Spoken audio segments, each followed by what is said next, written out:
¿Qué es la comunicación? Es el intercambio de sentimientos, opiniones o cualquier otro tipo de información mediante habla, escritura u otro tipo de señales. Para que la comunicación sea exitosa, el receptor debe contar con las habilidades que le permita descodificar el mensaje e interpretarlo, es decir, que ambos compartan el mismo idioma. El proceso luego se revierte cuando el receptor responde y se transforma en emisor, con lo que el emisor original pasa a ser el receptor del acto comunicativo. Para tal efecto puede distinguirse de diferentes elementos en el proceso comunicativo. El emisor, por ejemplo, es quien emite el mensaje y el receptor es quien recibe esta información. Por su parte, el canal es el medio físico a través del cual se transmite el mensaje. Este puede ser el teléfono, una carta o en presencia física. Por otro lado, el código es un sistema de signos y reglas que se combinan con la intención de dar a conocer algo.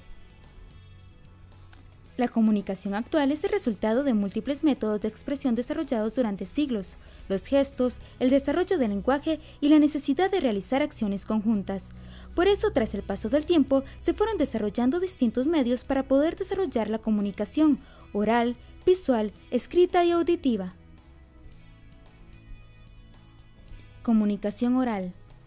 Hay múltiples formas de comunicación oral desde la prehistoria.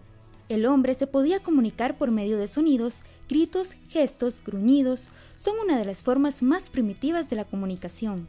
Comunicación escrita.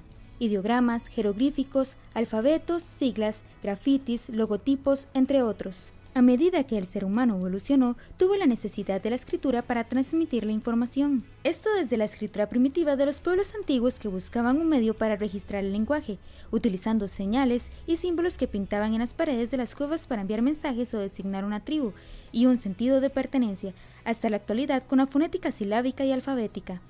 Tiempo después, en Egipto, se inventó el papiro para escribir, seguido del pergamino que no tardó mucho en aparecer, esto sin contar con China, que había descubierto papel mucho antes que todos.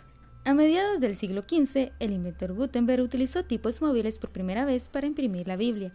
De esta manera se dieron los primeros correos mensuales en Europa y con ellos hojas informativas que darían inicio a los primeros periódicos que ponían actualidad al alcance del gran público, seguido por las primeras máquinas de vapor, desarrollando en las imprentas nuevas técnicas y aplicaciones de impresión.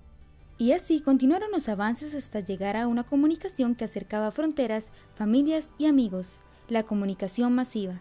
Son mensajes dirigidos a un receptor colectivo o social, entre ellos la televisión, la prensa escrita, el cine, el fax, la computadora, el internet, los teléfonos y la radio. La radio fue la primera que pudo llegar al público de una manera más directa, hasta las emociones de los radioescuchas.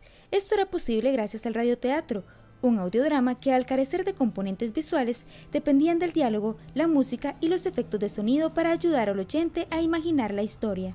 Años más tarde se produce una explosión del género que solo se interrumpiría con el arribo de la televisión y que se manifiesta en la creación de nuevas compañías que se nutrieron de los elementos de la radio. La radio es el medio de comunicación que ha sobrevivido a los cambios de paradigmas y que continúa en la actualidad.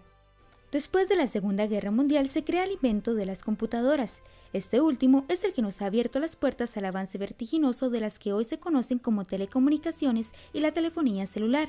Actualmente, más acelerado que nunca, nos encontramos con la revolución tecnológica y con una comunicación digital. Para todos estos procesos de innovación tecnológica fue necesario un cambio de paradigma. Un paradigma es un patrón o una serie de reglas. Los paradigmas establecen límites, explican cómo resolver problemas dentro de los mismos límites. Estos son funcionales, nos permiten ver el mundo, invierten la relación entre ver y creer, creer o permitir ver. Eso es lo que ocurre cuando entendemos las reglas. Ser estricto en un paradigma lleva a la parálisis. Si no entiende lo que otra persona quiere decir, preocúpese por escuchar. Si logra entenderlo, podrá hacer un cambio con nuevos paradigmas que se utilicen en el futuro próximo. Ser futurólogo.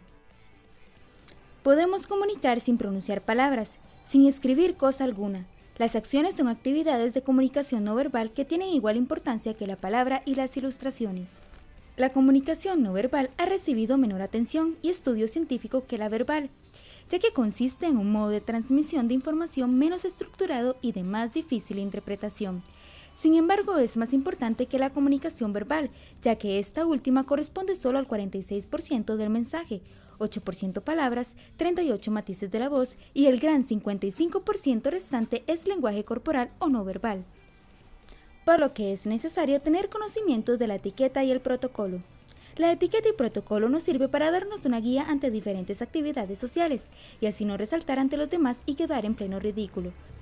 Para ello existen diferentes tipos de protocolo dependiendo de cada una de las diversas actividades: protocolo diplomático, militar, deportivo, internacional, social, el arte de la mesa para comidas formales y semiformales, el de los presentadores y el protocolo de publicidad.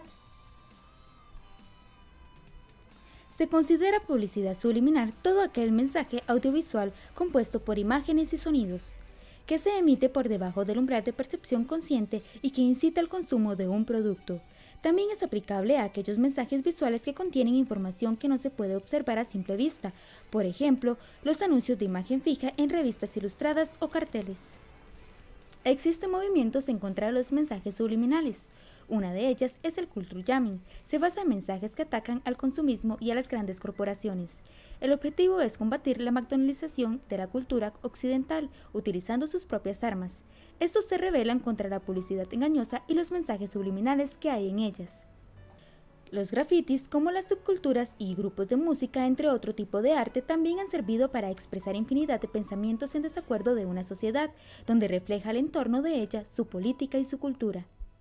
Como arte, el lenguaje corporal, también llamado body paint, viene desde el hombre prehistórico utilizando como pigmentos la tierra coloreada, carbón de madera, tiza, sangre de los animales y otros materiales que fueron útiles para lograr sus fines, en algunos de los casos como parte de una guerra, en la cual su empleo tenía la finalidad de impresionar al enemigo, como también para identificar a los integrantes de un bando, grupo o tribu como camuflaje para la caza. La pintura corporal reapareció en Occidente a finales del siglo XX hasta la actualidad. Por otro lado, los tatuajes es un arte más antiguo. Desde los tiempos neolíticos se desconoce de dónde y cómo llegó a aparecer. El tatuaje para cada cultura tiene un significado distinto. Por ejemplo, la técnica japonesa del tatuaje fue usada como un signo de discriminación para marcar esclavos y criminales. Las geishas se tatuaban el cuerpo para indicar su rango y las manos con signos alusivos a su amante. Este arte llegó a tal nivel de exquisita belleza que terminó siendo adoptado hoy como una moda o un adorno, pero lo que no cambió es su simbología de permanencia. Como música, la música es otro tipo de arte y una forma de comunicación. Por ejemplo, Pink Floyd y su álbum El Muro. Este álbum expresa la crítica a la sociedad, al gobierno y a la educación. Como subcultura, el punk comenzó con un movimiento que no daba explicaciones y buscaba incomodar a lo establecido, chocando, ofendiendo y molestando, siendo siempre lo políticamente incorrecto. Si el movimiento punk era la expresión de una juventud en rebeldía con los valores de la sociedad del momento, el movimiento gótico es pura sensibilidad. La sociedad es cruel, sus valores son falsos y se rige por la hipocresía. El mundo hiere a quienes se muestran como seres sensibles.